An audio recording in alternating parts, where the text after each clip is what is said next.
everyone, Rua here with my monthly Ambuscade video. Now there's no way around this one, or a way people have yet to find as far as I know. This is a long fight even with the best of groups. You're up against 6 Qiqrin here, all of them thief type mobs, so that means that they have a lot of evasion you'll need to overcome in some really skewed circumstances.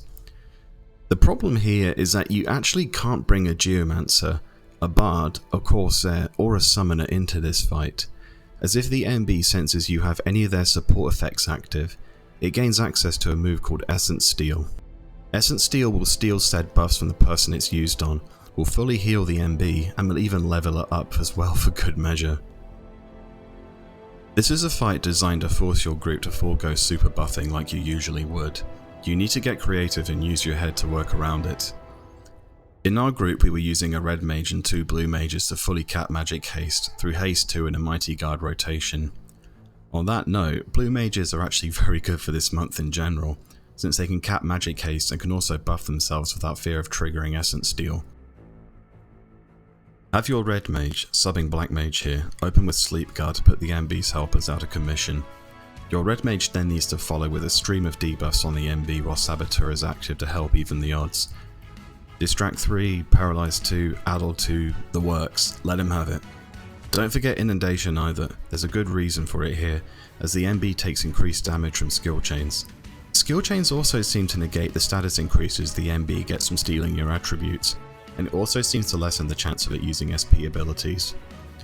Even with all these debuffs, you're still underbuffed against a Thief Enhem, so multi-hit weapon skills might not fare as well as other weapon skills do. I was noticing better average damage from Impulse Drive over Star Diver, probably because I was missing some hits in Star Diver.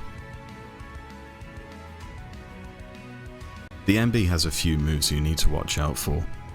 Phase is a single target terror with a short duration, roughly 10 seconds, which also resets hate on the person it's used on. Since you got 4 DDs though, it should just turn to the next person attacking it.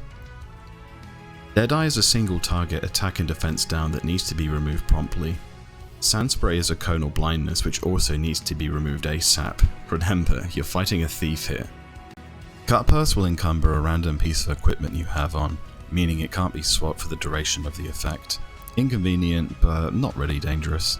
Kibosh inflicts a random amount of damage, and I'm not really sure what makes it spike to the extent it can one-shot someone, but it didn't in any of our runs today, so we must have been doing something right to prevent it.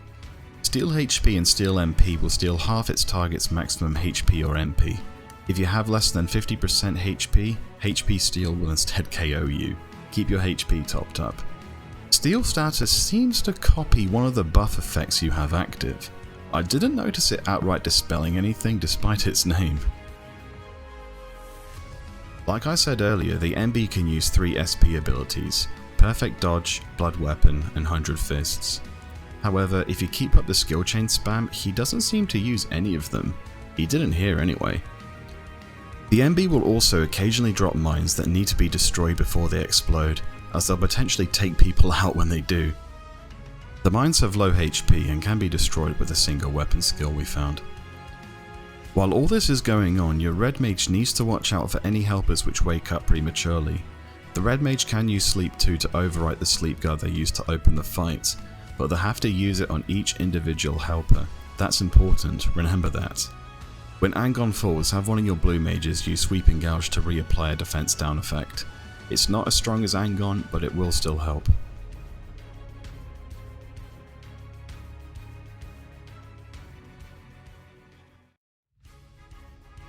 When the MB falls, it's time to get to work on his helpers. The helpers are easier to kill than the MB, but you need to keep the same strategy for them regardless, as they've got roughly the same mechanics. All of the helpers can use Perfect Dodge, a lot as well if you don't keep up the skill chains, and this can get seriously annoying if they keep using it. Focus the helpers down one at a time, using Angon when it's up and Sweeping Gouge when it's not to make quick work of them. Mighty Guard should fall sometime around this point if your kill speed is good, so have your second blue mage reapply it to the group so things don't slow down. While you watch some of the footage of us killing the helpers, I want to say something about the job selection for this month. I sometimes get chewed out for this, so I really should address it here. Of all the jobs you see here, I honestly only think the red mage and the 2 blue mages are crucial. The others are really open to a lot of jobs. We use the white mage for a healer, but I can easily see a scholar doing well as the healer as well. And Brava would even double as a means of capping magic haste, come to think of it. You'd be relying on Tabula Rasa, but hey, the option is still viable. We saw good results with Dragoon because of Angon, but also because its Wyvern gives it an attack and job ability haste buff which won't trigger Essence Steal. Samurai was here for the raw damage, and for the extra skill chain damage if they manage to close one.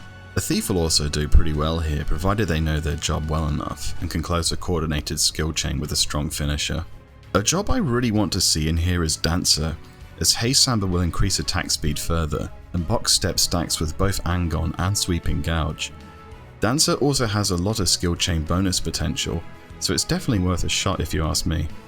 The only jobs I would not really recommend for this fight are the ones heavily reliant on a lot of buffs for decent damage.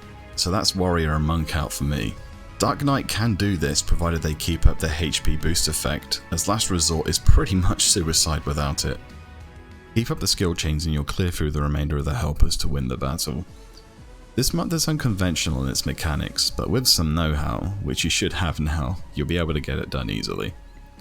The best place to farm the key item of this ambuscade is in the Egg Seizure Assault and Libros Caverns. I'll see you guys all next time.